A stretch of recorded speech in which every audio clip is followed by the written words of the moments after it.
오늘은 마태복음 18장 6절부터 10절까지의 말씀을 함께 나눠보겠습니다. 마태복음 18장 6절부터 10절까지의 말씀입니다. 제가 봉독해드리겠습니다.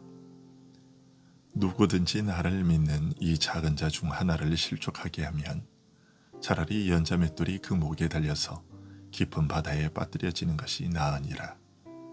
실족하게 하는 일들이 있음으로 말미암아 세상에 화가 있도다. 실족하게 하는 일이 없을 수는 없으나 실족하게 하는 그 사람에게는 화가 있도다. 만일 내 손이나 내 발이 너를 범죄하게 하거든 찍어내버리라. 장애인이나 다리 저는 자로 영생에 들어가는 것이 두 손과 두 발을 가지고 영원한 불에 던져지는 것보다 나으니라. 만일 내 눈이 너를 범죄하게 하거든 빼어내버리라. 한 눈으로 영생에 들어가는 것이 두 눈을 가지고 지옥불에 던져지는 것보다 나으니라. 삼가 이 작은 자 중에 하나도 없인 여기지 말라. 너희에게 말하노니 그들의 천사들이 하늘에서 하늘에 계신 내 아버지의 얼굴을 항상 배옵느니라. 아멘. 천국에서 누가 크냐는 제자들의 질문에 예수님께서는 어린아이와 같이 되지 않으면 결단코 천국에 들어가지 못한다고 말씀하셨습니다. 그리고 주님의 이름으로 어린아이 하나를 영접하는 것이 곧 주님을 영접하는 것이라고 말씀하셨습니다. 주의 이름으로 작은 자를 섬기는 것은 작은 자를 섬기러 이 땅에 오신 주님의 섬김에 참여하는 것이며 주님의 섬김을 온전케 하는 것이기에 그것이 곧 주님을 섬기는 일이 된다는 것을 알려주셨습니다. 주님의 섬김을 받은 자는 이처럼 그 역시 작은 자를 섬기게 되므로 만일 작은 자들을 섬길 줄 모른다면 그 사람은 주님으로부터 섬김의 사랑을 받아보지 못한 자라고 할 수 있습니다. 오늘 말씀은 작은 자를 영접하고 섬기는 대신 이들을 실족하게 하는 일에 대해 가르치신 말씀입니다. 천국은 큰 자가 오히려 작은 자를 섬기는 곳이며 무가치하고 무능한 자가 멸시받고 외면당하는 것이 아니라 오히려 귀중히 여김을 받고 섬김을 받는 곳인 만큼 이런 작은 자를 실족하게 하는 일이 얼마나 심각한 일인지를 가르쳐 주신 것입니다. 우선 작은 자들을 실족하게 하는 일의 심각성에 대해 말씀하셨는데 연자 맷돌을 그 목에 달고 깊은 바다에 빠지는 것이 차라리 낫다고 하셨습니다. 서로 누가 크냐, 누가 으뜸이냐를 두고 다투는 과정에서 작은 자를 실족하게 한다면 그 죄는 심히 무겁고 심각하다는 것입니다. 큰 자는 작은 자를 섬겨 일으켜 세우고 유익하게 해야 할 적극적인 의무를 가지고 있을 뿐만 아니라 큰 자가 빠지기 쉬운 오만과 횡포 때문에 작은 자로 하여금 걸려 넘어지게 하지 않도록 조심해야 할 소극적인 의무도 지고 있음을 알려주신 것입니다. 적극적인 의무만큼 소극적인 의무도 그에 못지 않다는 것이죠. 주님께서는 이처럼 다른 사람을 걸려 넘어지게 하는 죄의 심각성에 대해 더 깊이 알려주셨습니다. 실족하게 하는 일들이 있음으로 말미암아 세상에 화가 있도다. 실족하게 하는 일이 없을 수는 없으나 실족하게 하는 그 사람에게는 화가 있도다 라고 하신 말씀이 그것입니다. 실족해 하는 일들로 인하여 세상에 화가 있을 것이라고 하신 말씀은 실족해 하는 일이 세상에 끼치는 해악과 불행이 얼마나 심각한 것인지를 지적하신 것입니다. 사실 세상의 모든 불행은 실족하게 하는 죄로 말미암아 생겨났습니다. 마귀는 뱀을 통해 여자 하와를 실족하게 하여 범죄하도록 만들었고 하와는 남편 아담을 실족하게 하여 망하게 만들었습니다. 이들의 범죄로 인해 온 피조 세계가 하나님의 진노와 죄의 저주 아래 놓이게 된 것입니다. 남을 걸려 넘어지게 하는 일들, 다른 사람들에게 악한 영향을 끼쳐 더럽히거나 범죄하게 하는 일, 이런 일들을 통해 초래되는 불행과 해악이 얼마나 심각한지 알려주신 것입니다. 그런데 우리는 다 부패한 죄인이어서 실족하게 하는 일을 완전히 피할 수 없고 거짓되고 간괴하며 이기적인 우리의 성품을 생각하면 어떤 의미에서 실족하게 하는 일은 불가피한 일이라고 할 수밖에 없을 겁니다.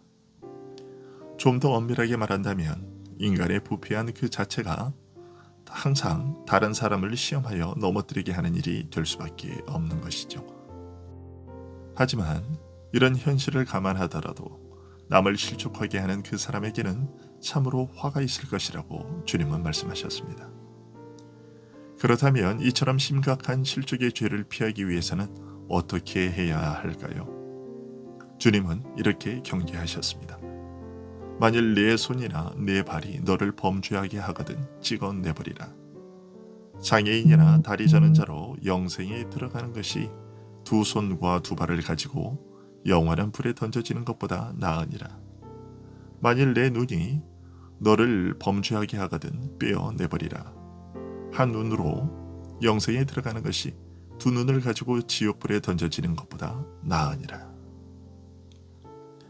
내 손과 발같이 요긴한 것이라 할지라도 내 눈과 같이 없어서는 안 될 중요한 것이라 할지라도 그것이 나로 하여금 실족하게 하는 것이면 찍어내고 뽑아내라. 나의 구원과 참 생명을 위태롭게 하는 것이면 내게 아무리 소중하고 요긴한 것이라도 끊어내버리라. 차라리 불과가 되더라도 몸 전체가 영원한 지옥불에 들어가는 것보다 낫다라고 하셨습니다. 곧 우리로 하여금 실족하게 하는 죄의 유혹과 기회를 철저하게 차단하고 끊어버려야 한다는 말입니다. 하지만 이 경고는 개인을 넘어 교회 전체에 적용되는 말씀에 가깝습니다. 우리는 다 함께 그리스도 한 분에게 속한 지체로서 서로 연결되어 한 몸으로 살아가고 있기 때문입니다. 이렇게 영적으로 긴밀하게 연합하여 하나가 된 만큼 한 지체가 병들거나 썩어가면 몸 전체에 영향을 주게 됩니다. 한 지체의 병이 퍼져서 몸 전체를 병들게 하거나 썩게 하여 죽이는 것입니다. 오늘 말씀을 빌리면 한 지체가 다른 지체를 실족하게 하여 망하게 하는 것입니다. 이럴 경우 그 형제가 비록 교회에서 팔, 다리와 같이 중요한 자라 할지라도 잘라내 버리라고 말씀합니다. 차라리 한 손이나 한 다리가 없는 불구자가 되더라도 한 눈이 없어서 불편하기가 이루 말할 수 없는 처지가 된다 하더라도 온 몸이 교회 전체가 그 악한 자의 영향을 받아 무너지고 망하게 되는 것보다 낫다는 것입니다. 실족의 죄가 무서운 것은 이처럼 자기 혼자만 망하는 것이 아니라 애매한 다른 사람을, 특히 연약한 사람을 시험하여 모두 다 함께 무너지고 망하게 하기 때문입니다. 사도 바울이 심각한 죄를 범한 사람이 회개하지 않고 교회의 책벌과 제재를 받지 않고서 버젓이 신자로 행수해야 하도록 방치한 고린도 교회를 책망한 것은 바로 이런 이유 때문이었습니다. 그런 죄를 방치함으로써 신자임에도 저렇게 살아도 되는 것인가 보다 하는 생각을 갖도록 해서 죄를 가볍게 여기고 죄짓기에 담대하며 점점 마음이 돌같이 굳어져 죄를 슬퍼하고 회개할 줄 모르는 자로 만들어버리는 것을 책망한 것입니다. 바울 사도는 이 악한 사람은 너희 중에서 내어 쫓으라고 했습니다. 이런 자를 사탄에게 내어주었으니 이런 자와는 사귀지 말라고 말했습니다. 실족의 죄가 초래하는 불행을 막기 위해서였던 것입니다. 물론 범죄하는 자를 무조건 교회에서 끊어내라는 뜻은 아닙니다. 오늘 말씀 이후에 범죄한 자를 향한 변함없는 관심과 사랑, 그들을 권면하여 돌이켜야 할 의무에 대해 주님께서 계속해서 가르치고 계시기 때문입니다. 다만 오늘 말씀에서는 실족하게 하는 일이 얼마나 심각하고 무서운 죄이며 그것이 초래하는 불행이 얼마나 비참한 것인지 분명히 알려주고자 하신 것입니다. 하지만 일반적으로 보면 작은 자가 큰 자에게 미치는 영향보다는 큰 자가 작은 자에게 끼치는 영향이 훨씬 크기 때문에 이런 형태의 죄, 곧 다른 사람으로 걸려 넘어지게 하는 실족의 죄는 주로 큰 자, 남을 가르치거나 지도하는 위치에 있는 자들이 범하기 쉬운 죄라고 할 수 있습니다. 그래서 예수님께서 제자들에게 이 작은 자 중에 하나도 업신여기지 말라. 너희에게 말하노니 그들의 천사들이 하늘에 계신 내 아버지의 얼굴을 항상 배움느니라고 가르치신 것입니다. 별로 가치도 없고 내게 유익하게 할 아무것도 가지지 못한 자라고 해서 멸시하며 함부로 대함으로써 실족하게 하는 일이 없도록 하라는 것입니다. 이런 작고 하찮은 자를 하나님께서는 외면치 않으시고 돌보신다고 하셨습니다. 따라서 작은 자를 멸시하고 외면한다면 그것은 곧 하나님께서 이처럼 귀중히 여기시고 돌보시는 자를 외면하는 것이요, 작은 자를 귀하게 여기시는 하나님을 무시하는 것입니다. 하나님께서 귀중히 여기시고 돌보시는 자를 망하게 한 것이기에 그 책임이 얼마나 클 것인지는 말할 필요가 없을 겁니다. 이처럼 오늘 말씀을 접하면서 우리 각 사람과 교회는 한 영혼을 얼마나 소중하게 다루고 섬겨야 하는지를 다시 한번 깨닫게 됩니다. 교회 안에는 그냥 지나칠 영혼이 없으며 그 한 영혼이 하나님 앞에 바로 설 수 있도록 모두가 힘을 합해 섬겨야 할 것입니다.